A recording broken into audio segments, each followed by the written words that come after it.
You ask Tiger to solve. This deals with linear equations with one unknown. The final result is a equals -8. Let's solve it step by step. Simplify the expression.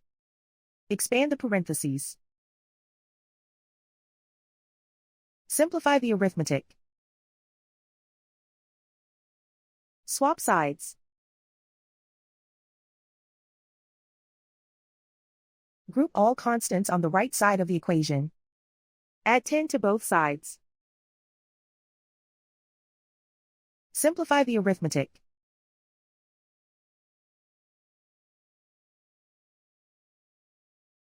Isolate the a. Divide both sides by 10. Simplify the fraction. Find the greatest common factor of the numerator and denominator. Factor out and cancel the greatest common factor.